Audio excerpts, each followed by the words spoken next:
Okay, Roy is going to get your homework. While he's getting your homework, there are 5 variables or 5 quantities in this equation. So while you're getting your homework together and turning it in, identify all 5 and what they mean. So talk to the person next to you. There's 5 different things. What does each of them mean?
Okay, you can keep handing your stuff in.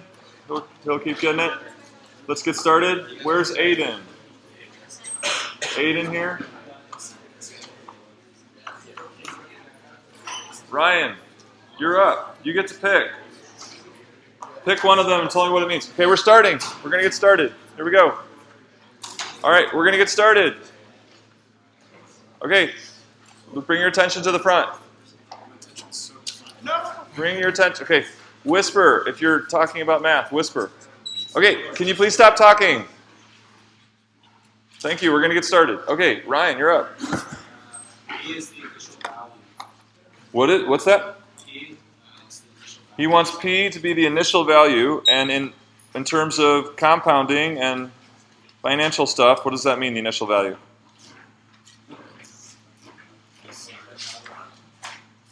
Is it a starting rate? Is it a starting time? It's starting what? Like initial investment. Right, it's dollars, right? It's an amount of money. It's the initial amount of money that we're going to save, put in the bank, okay? All right. Pick another one. So keep going, Ryan. R is the rate. R is the rate. Got to be more specific here. What rate? What do we call that? The interest. Okay, interest rate. Yeah, Taylor. APR. Okay, it's like an APR, but we have a very special name for it.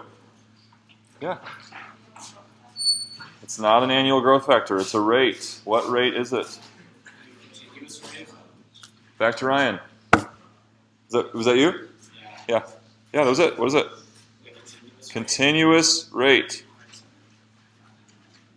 Is this the rate of increase per time period t? Is it the rate of increase per time period t? Yes or no? It is not. The continuous rate, what? You've got to apply continuous compounding, moment by moment, calculating the increase and putting that back in, moment by moment. Then that results in some different, maybe close, but different actual rate of change, rate of increase. Okay, somebody new. Frank. You got A, E, and T left. What do you want? A. Tell me what A is.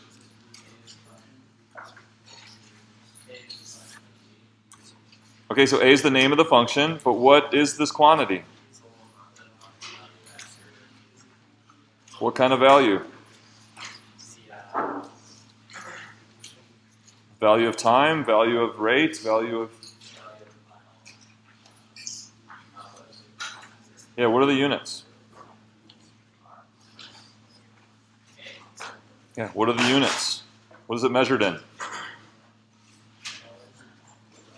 Dollars, right? It's the value of the investment after T years in dollars. It's an amount of money. Do you ever have a problem that doesn't involve Yes, we're going to do that next. Yep. This continuous idea applies to all exponential growth. We just start with it in money, and then we're going to move on. That's right. Okay. And so while you're at it, then what is T, Jackson? T would be the years that time elapsed that your time you use how many times you're compounding It's not how many times we're compounding. We're compounding every moment. it. So the duration of the compounding in years. Time of the investment in years. Time of the investment in years is T. Okay? What's the input and what's the output of this thing? What's the input? T. The time in years is the input. There it is. Output is value of the investment T years after we invested it initially. So it's the value of the investment after T years. Okay. So here's the big thing that students really have trouble with. So you got to work hard at this to really remember it, file it away correctly. The continuous rate R is not the true percent change per unit of input. You need to take that continuous rate and combine it with continuous compounding to get the true rate of increase. It's like an APR. That's what it is. Remember APR? Just the APR alone is not enough information to know what the growth scheme is going to be like. You need the APR. You also need to know how often it's compounding. The continuous rate implies you're going to compound continuously. So when we combine this continuous rate with continuous compounding, then we can figure out what the true rate of increase or decrease is. Doesn't make sense. This is hard for students to remember. Okay? The continuous rate is like an APR. Okay? So let's recall our general exponential growth formula. Nicole, do you remember what the general exponential growth formula is? Yeah. If we're going to name the function f of x and we just have general exponential growth, she wants ab to the x. That's it. ab to the x, okay? So now we can write this same thing in an equivalent form using this continuous idea, okay? So we got this equivalent form of a e to the rx, where r is this, again, this r is the continuous rate. This doesn't have to be money anymore. So now we're saying we can take any exponential growth situation and look at it through the lens of this continuous rate thing, okay? So the question is, how can we find the true percent change? If r is not the true percent change, how can we find the true percent change? So we talked, that was the end of class last time, and you had in your homework. How are you going to get the true percent change? Well, we can kind of line these equations up. What do you notice in these equations? What's the same? Initial value is the same. What else is the same? The input is the same. So what does that leave? The most important part of exponential growth, the growth factor. So that b is the same as e to the r. Okay? So we have this, b equals e to the r. This is the key, given a continuous rate, to figure out what's the true rate of increase per unit. This is the key. Is b the true rate of increase? What is b? Farrah. The growth factor. Is it the true growth factor? Looking back at our original equation? Yeah, so it's like the b that we did for the first 2 weeks of Module 4. It's the multiplier on output that gives the next output, and that's it reveals a true increase. So here's our link from the continuous rate to the true increase. Okay? So b is the true growth factor for 1 unit of x, revealing the true rate of increase or decrease, right? That could be decay, so it could be increase or decrease.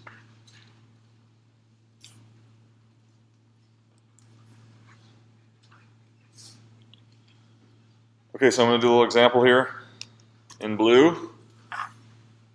See if we get it. So suppose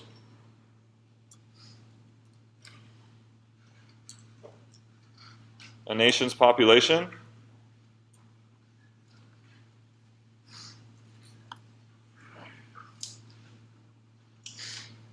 has a continuous rate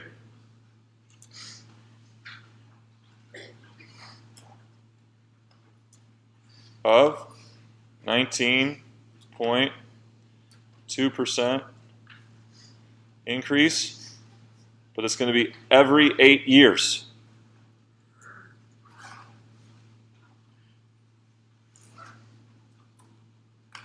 So let's rephrase that. I want to call that the 8-year continuous rate of increase. So it has an 8-year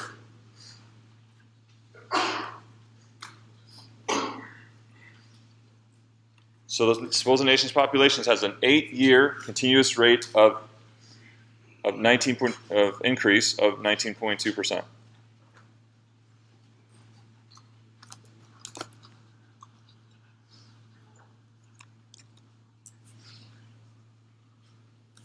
What's the true annual rate of increase? So I didn't start you off with an easy one. It involves some different things. So what is the true annual rate of increase in this population?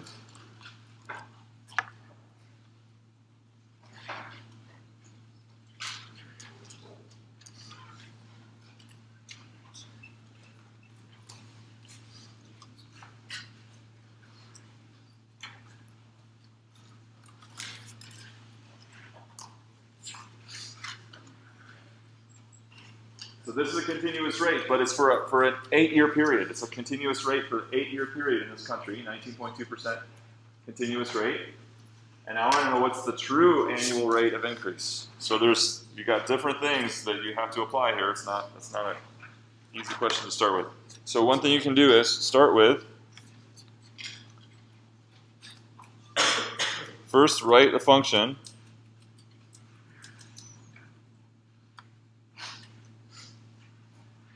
where x is number of 8-year periods.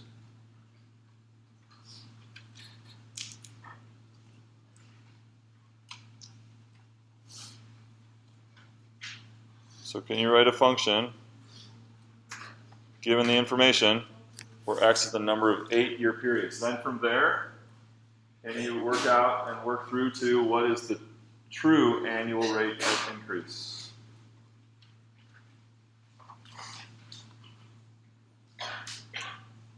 Okay, take a minute. Work with the person next to you. Go.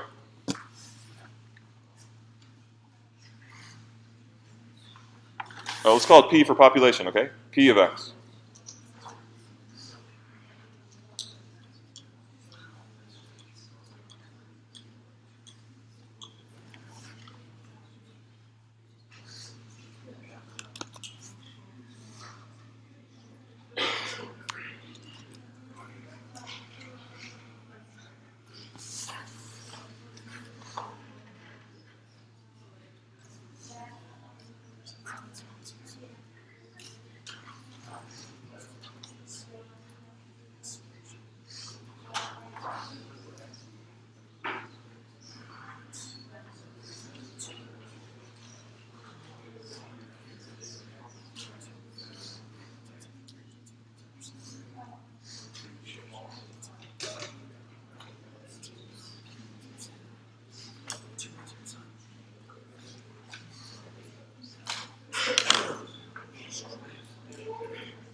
Brian Sloan. Where's Brian?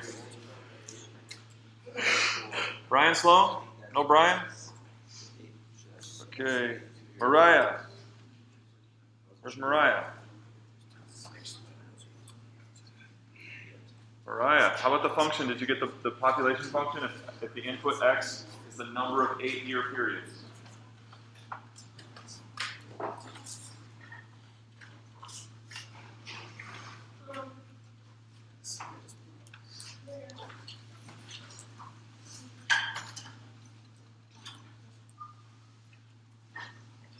So let me ask you this. Are you going to use this first form here? Or are you going to use the second form here with the given information?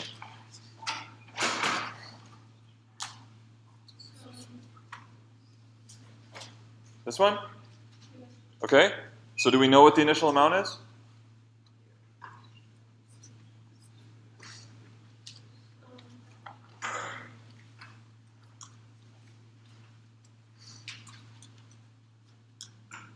We don't know, right? We don't know what that is. So we can just call it A. E? Oh, we never asked what E was. Remember? So I never got to E. What is E again?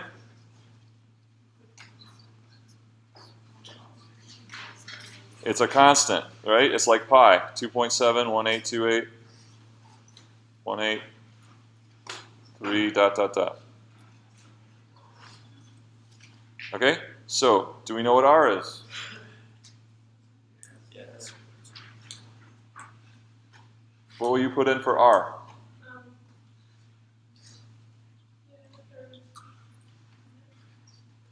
0 point?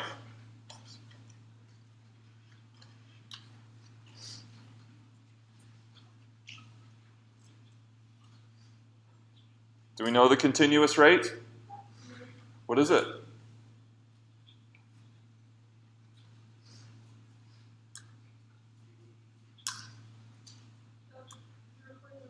That's it. And then our input, X, the number of 8-year periods. Okay, where can we go from there? So now our goal is to get the true rate of increase per year. Andrew, yeah. Where can we go from there?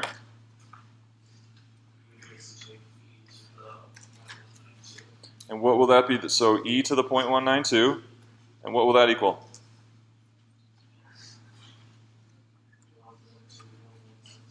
One point 2.116, right? Oh, so 1.22 or 1.18, 1.17. Sorry. Do I have that right? Correct.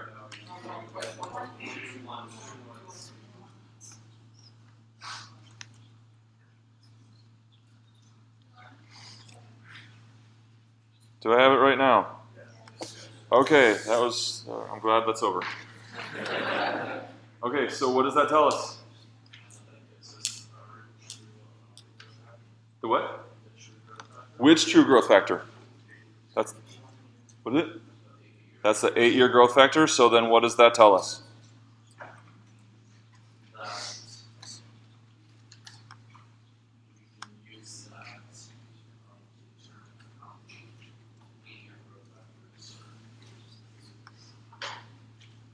So kind of as a side road here, what can you say then? Every 8 years, what's happening?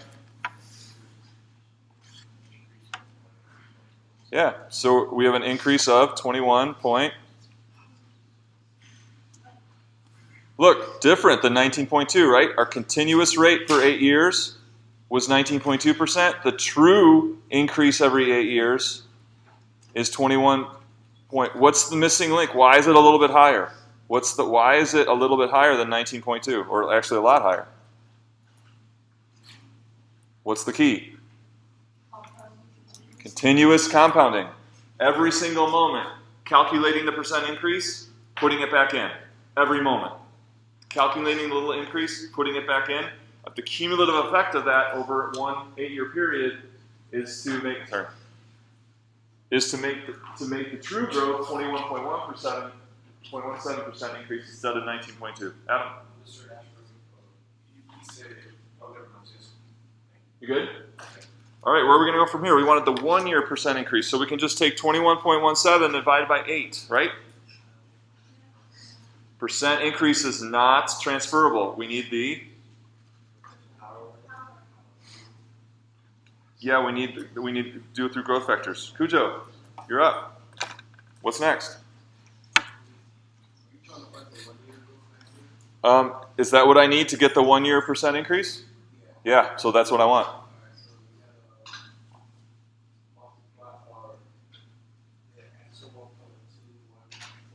right? He wants to get the 1 year, he wants to take the 1/8. What do you think? Did you get that number? Did somebody get it? 1.02. How did I do? That was much faster. I like that. Okay. 1.02. Is that what you got also? Cool. All right. So, final conclusion. Per year, this population is doing what? 2.43% per year. True percent increase. Why? Because it came from the true growth factor, the true multiplier on the population to get the next year's population. Shows us that this population is going up 2.43% per year. Lots of good stuff in that question. Lots of good stuff to get through that question. Take 19.2 and divide it by 8. So here's the fast way and the very wrong way. Take 19.2% divide by 8. Do you get 2.43? What do you get? You get 2.4. Okay, so close, but that's only because of maybe the fact that it was 19.2. Had we started at 26 or started at 14, it could be much different, okay? So if it's close, it's only a coincidence. It's only a coincidence. Any questions on this example? Does it make sense? Yeah? How come you just couldn't take the e to the 0.192 Okay. up a to begin with instead of go through that stuff? You want to do what with that? Parentheses around that. Okay. And then go up to the 8th power. To the 8th? Just like you did below. To the 1/8. Okay. To the 1/8. Very good. When I did that, I got the same number. Yeah, well, I just wrote the answer here and then I put it down here. It's When I said if you take e to the 1.192, right? and then take that to the 8th instead of going through and finding that, going through that step, you can't take the equals the same number. No, I didn't go through another step. All I did was write out an approximation for that number, and then I put it there. So it's the same thing. Oh. This was a side road to find the actual percent per 8 years. That was the side road. Didn't need to do that. That was what I didn't need to do. But I just wanted to talk about it. But yeah, so we did the same thing. Okay, other questions? Okay, so continuous rate, not true increase. You need to do B equals e to the r. That growth factor gives you the true increase. And now we can look at any exponential growth. Again, we can look at it through the perspective of continuous, okay? Can I erase this? Okay, so let's quickly go through this. Bacteria, now, back to the start. So what we want to talk about today is, how can we solve, if we knew the output of an exponential function, we need to know the input, with the inputs in the exponent, right? How can we algebraically or symbolically find this number of an input given an output? Okay, that's what we want to talk about today. So here's this example, real quickly here. A bacteria population started with 630. It grew 45% every day. So in that statement, it's 45% every day. Is that a true amount of increase? Or is that like an APR?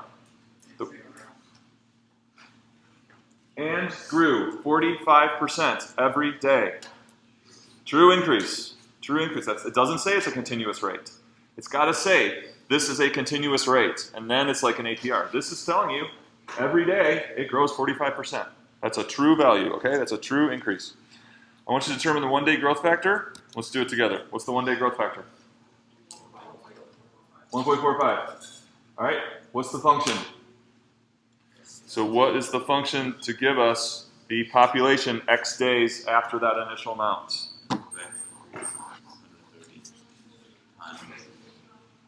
Is this what you were thinking? Good. Okay, let's review. We got the initial amount. We got our per day growth factor to the number of days. How would you calculate what our population or what the number of bacteria is at 10 days? What's that? Yeah, we're just going to input 10 into the function. Okay, but just one more time to review. We're going to review this. What is going on right here?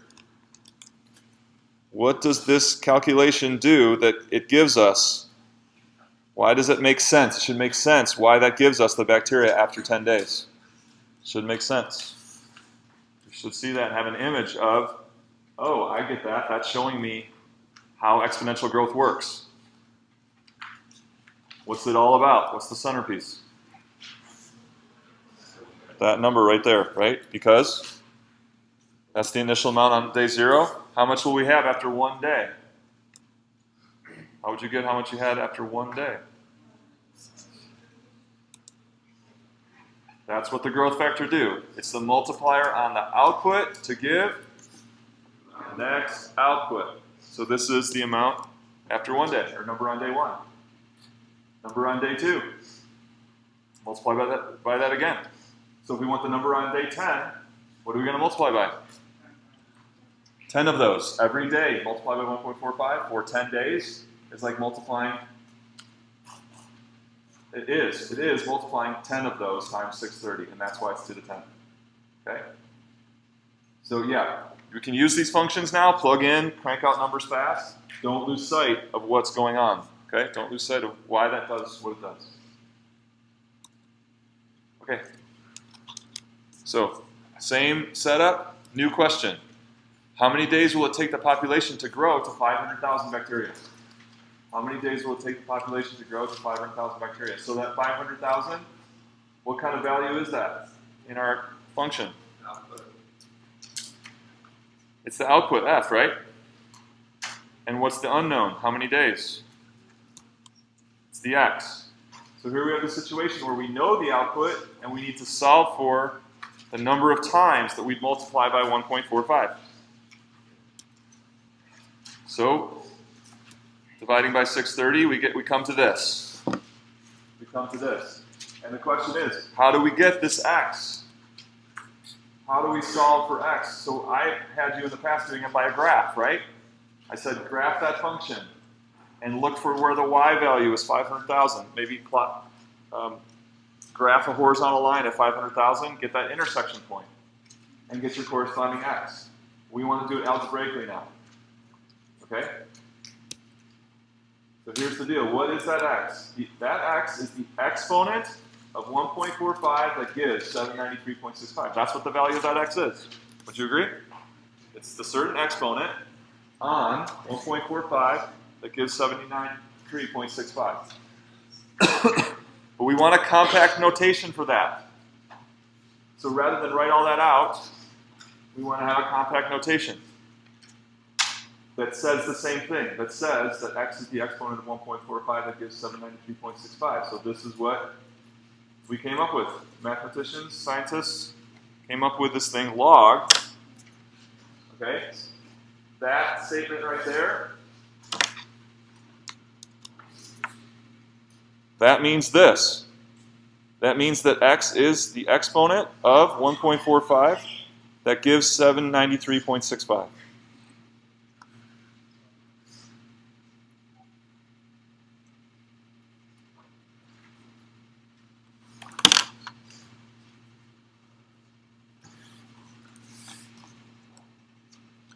Okay, so this is probably how you've thought of it in the past, those who've had logs, that the purpose of a log is to solve for an exponent. But I want to look at it differently. What is a log? It is an exponent. It's not just a way of solving for an exponent. The log is the exponent. So this information surrounding the log then is telling you which exponent it is. Okay, it's giving you the exact specification of what exponent we're talking about. So rather than think of it as, oh, you use logs to get exponents, no, logs are exponents. That's what they are. So let's, all right, and so for this particular one, it ends up being 17.97, or almost 18 days, to get up to 500,000 bacteria. So in terms of getting that number, we're going to do that later. I'll show you how to get a number like that later. We need to practice this idea of, given a log, exactly what exponent is it? Because this is the whole, knowing that that is this, we need to practice that. Okay? That's what we're going to practice. And then later in class, I'll show you how you get that number, okay? So what we're saying is these two statements are equivalent. These two statements are exactly mathematically equivalent. They say the same thing. Here's how they say the same thing. They both say that x is the exponent of 1.45 that gives 793.65. They both say that. Here's how the first one says it. X is the exponent of 1.45 that gives 793.65. Makes perfect sense, right? Here's how the second one says the same thing. X equals the exponent of, that's what that thing on the left means. It means the exponent of 1.45 that gives 793.65. And you can read it right to left to right. Logs are exponent. The exponent of 1.45 that gives 793.65. Just read it left to right. It's the exponent of 1.45 that gives 793.65. Okay? So this is the way that it's the kind of the terminology. It loses the meaning here, but it's still, you also call that the log base 1.45 of 793.65.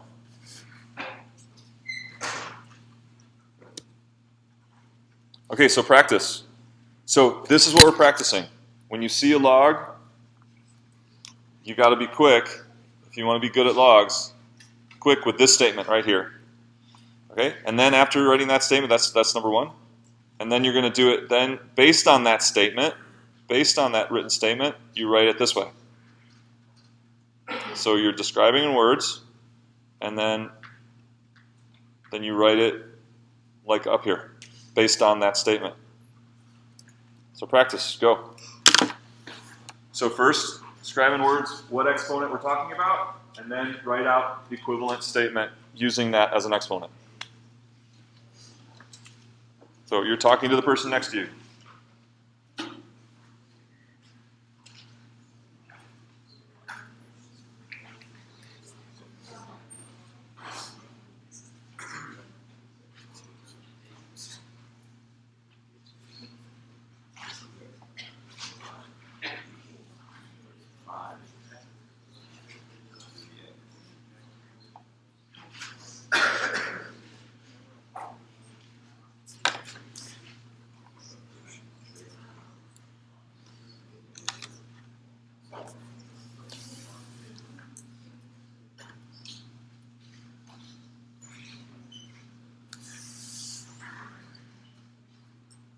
Okay, Adrian. Yeah, so tell me in words, what exponent are we talking about? A is the log base of I want you to tell me what exponent A is.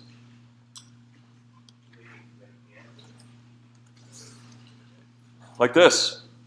I want you to tell me in words what exponent A is. Don't say log. Tell me what exponent it is.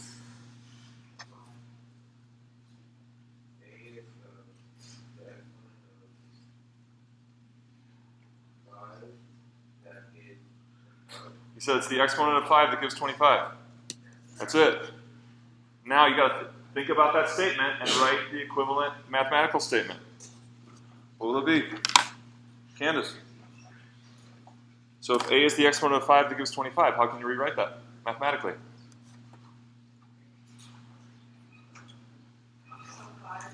Yeah?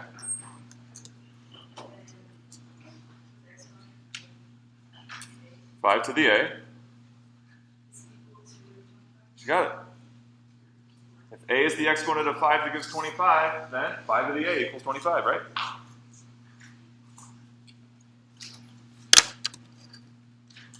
So we know that A is 2. That exponent would be 2. So the log base 5 of 25 is 2. Because it's the exponent of 5 that would result in 25. Go. Do it again. Talk it out.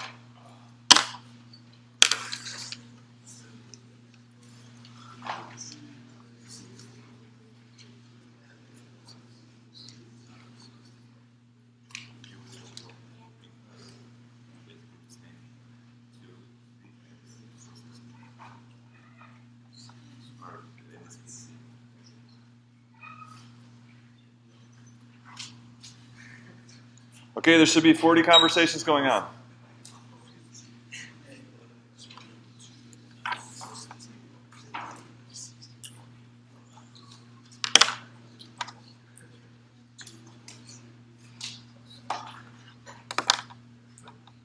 G, tell me what exponent Z is. No, tell me what exponent Z is. Z is what exponent? The exponent of 2 that gives 16. The exponent of 2 that just look, you can just read it left to right. Z is the exponent of 2 that gives 16. Z is the exponent of 2 that gives 16. So therefore, what does that mean mathematically? 2 to the Z equals 16. And so what is the value of Z? It's 4. So therefore, log base 2 of 16 is 4. Because 4 is the exponent of 2 that gives 16.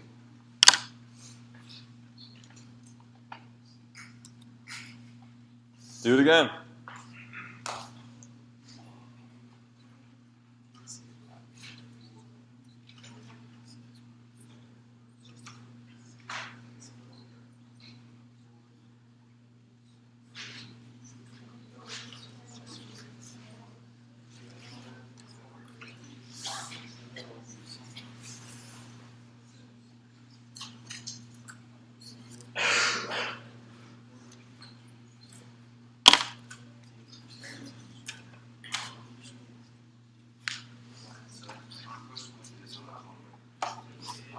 Okay, Aiden, you're up.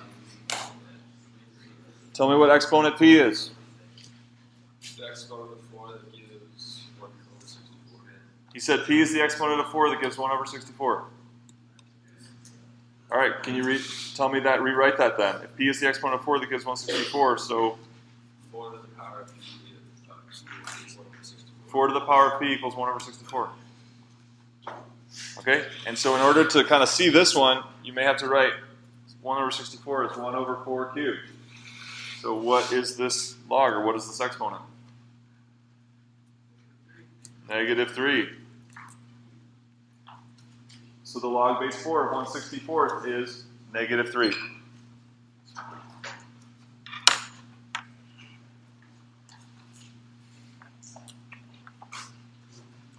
Okay, so on page 149 and 150,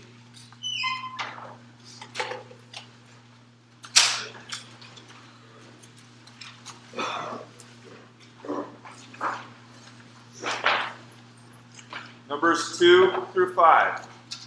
You're practicing the same thing. Now, and 2 and 3, it's the other way. You're starting with the exponential statement, and you're creating the exponent as a log. Okay? So you're starting with the exponential statement, and you're going to rewrite the exponent as the log that it is. Okay? And then on 4 and 5, it's back to this, practicing that.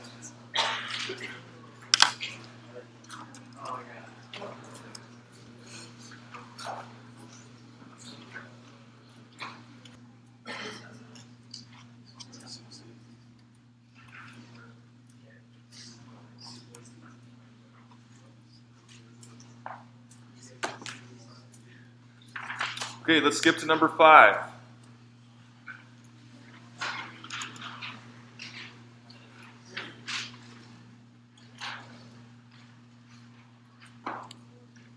What's missing?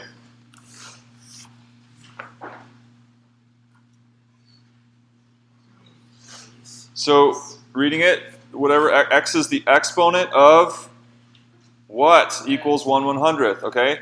So when there's nothing written there, it means 10, because our number system is base 10. So this is like, that's the most kind of common base there is. So this is called the common log, and so what's implied there, if you don't see anything, imagine a 10 there. You imagine a 10 there, okay? So this is called the common log, because our number system is based on 10s, okay? So what exponent is x? Scott, in this, what exponent is x in words? X is the exponent of Okay, right. It's the exponent of 10 to give 1 over 100. So how could we write that out?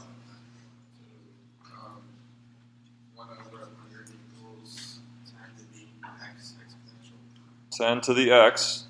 X is the exponent of 10 that gives 1 over 100. X is the exponent of 10 that gives 1 over 100. Okay, what is that exponent?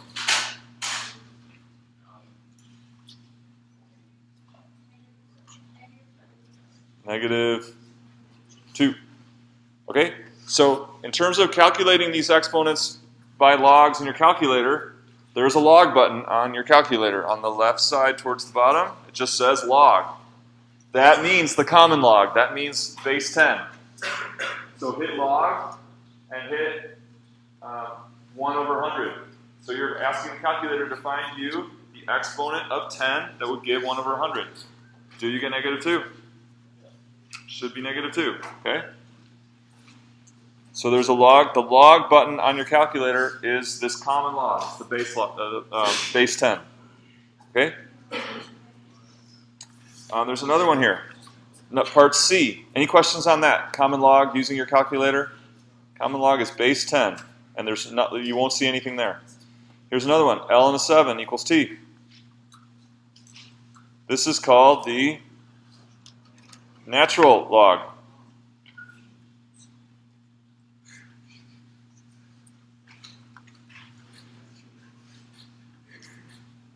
Okay?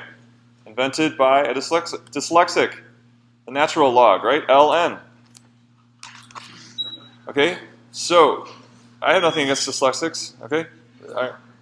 Okay, here we go. So what this means is, it means the log base e of 7. So ln is exactly the same thing as log base e. ln is always exactly the same as log base e. You can always rewrite it that way. So what exponent is t? Tell me what exponent t is in words. Jonathan. T is what?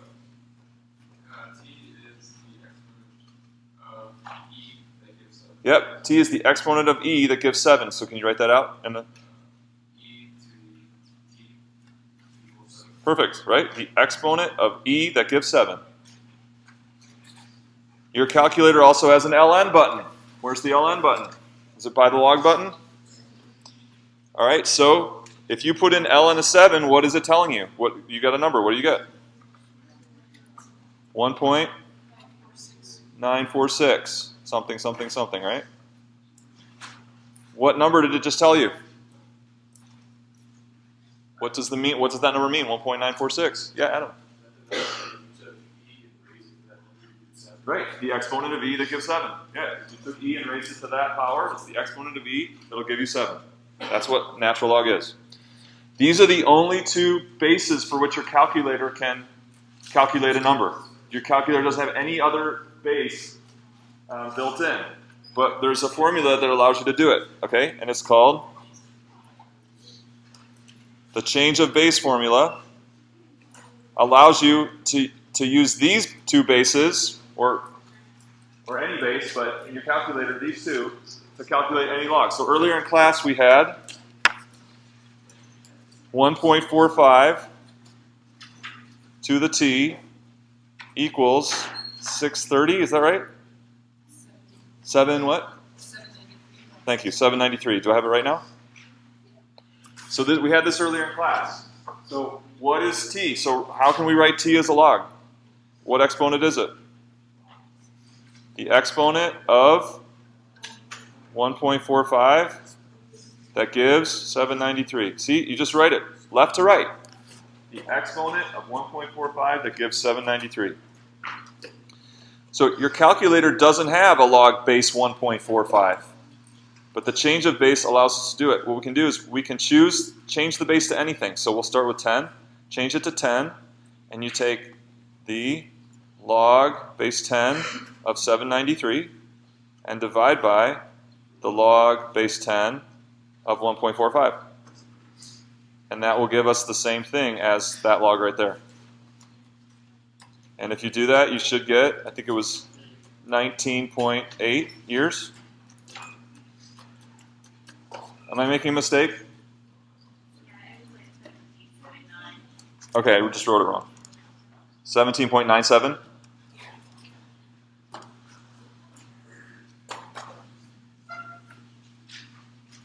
Okay, but you can do it. You can change it to any base you want. So you can also use natural log. So change it to base e. ln of 793 over ln of 1.45. Use natural log. So do that. ln of 793 divided by ln of 1.45. Anybody do it? It's the same. Okay, you can choose whatever base you want. So if you're using your calculator, of course you're going to either choose log base 10 or log base e. And that now you know how to get an approximation for any log. Okay, next homework will be due next Wednesday. I will post that today, and I'll see you on Friday. You can come Monday if you want.